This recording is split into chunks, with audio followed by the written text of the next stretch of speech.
Բարև ժողովուրդ ջան, վստահ եմ լավ եք։ Ինչու եմ վստահ, որովհետև դուք էլ ինձպես տեսնում եք, թե Հայաստանում ինչ աշխատանքներ են կատարվել, ինչ աշխատանքներ են կատարվում եւ վստահ եմ կկատարվեն։ Տեսնում եք, թե ինչպես է Հայաստանը օր-օրի զարգանում։ Յուրաքանչյուրը ձեր մաշկի վրա զգում եք այդ ամբողջ դրական փոփոխությունները։ Ես վստահ եմ նաև այն մարդիկ, ովքեր որ դեմ են գործող իշխանությանը, ընդդիմադիր են, իրենք եւ իրենց ընտանիքները նույնպես իրենց մաշկի վրա զգում են այդ ամբողջ դրական փոփոխությունները։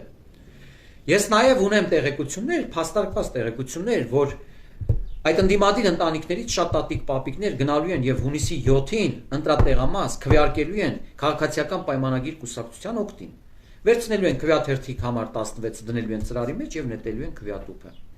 Ու շատ ճիշտ են անելու, որովհետեւ այդ մարդիկ իրենց կյանքի ապրած, իրենց կյանքի փորձով շատ լավ տարբերում են ճիշտն ու սխալը, լավն ու վատը։ Ժողովուրդ ջան, ես նաև այլ բան եմ ուզում ասել։ Ես ձեզ մոտ անհանգստություն եմ տեսնում։ Ես ձեզ մոտ տեսնում եմ, որ դուք զայրացած եք։ Ու դա նորմալ է, որովհետև դուք մեր պետության նկատմամբ սպառնալիք եք տեսնում։ Տեսնում եք սպառնալիք Ռուսաստանից եւ Ռուսաստանից գործուղված այդ զենակար ու զենարար այդ երրագլուխ հրեշի կողմից, օտարին ծառայող քաղաքական լրտեսների կողմից։ Մարդ կա, որ չգիտի ինչ նպատակով են դրան գործուղվել Հայաստան։ Ես վստահ եմ նույնիսկ իրենց շուրջ գտնվող իրենց համախոհներն ու աջակիցները գիտեն դրա մասին ու շատ լավ ծառայում են հենց այդ օտարին։ Ժողովուրդ ջան, եկել են Հայաստանը հայ ժողովրդից վերցնեն, խլեն, ոչ թե վերցնեն, խլեն, գողանան, տարբեր ստերով գողանան եւ տանեն հանձնեն Ռուսաստանին, որպեսզի Ռուսաստանը Հայաստանում ունենա իր ռազմաբազաները, Հայաստան ունենա գուբերնիայի կարգավիճակ, իրենցից մեկին կարգեն գուբերնատոր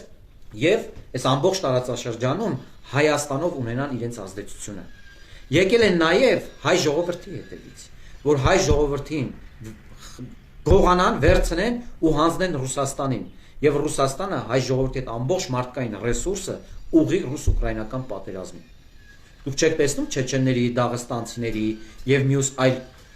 ազգերի վիճակը ռուս-ուկրաինական պատերազմում, վստահ եմ տեսնում եք։ Ուստի մենք պարտավոր ենք յուրաքանչյուրս,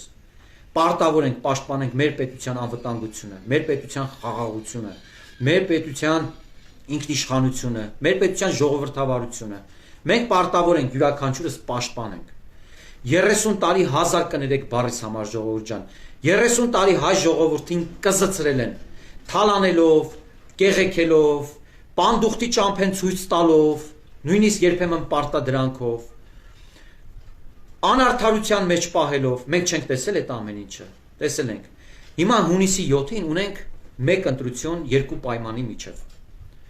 կզելու ու կզծնելու միջև։ Հունիսի 7-ին կամ հայ ժողովուրդը կկզծնի Ռուսաստանին ծառայող, Ռուսաստանից Հայաստան գործուղված լրտեսական այդ երրագլուխ հրեշին կամ այդ երրագլուխ հրեշը կկզծնի հայ ժողովրդին։ Հազար ներողություն եմ խնդրում այդ բառիս համար, բայց դա իրականություն է։ Սա իրականություն է։ Եթե մենք դա չկարևորենք, չհասկանանք պահի լրջությունը, մենք կորցնելու ենք մեր պետությունը, մեր ինքնիշխանությունը։ Բայց ես վստահ եմ հայ ժողովուրդը, որովհետև շփվելով մարդկանց հետ, տրամաբանությունը հուշում է, որ հայ ժողովուրդը հունիսի 7-ին կզծնելու է Ռուսաստանից գործուղված քաղաքական լրտեսներին, օտարին ծառայող, հայերեն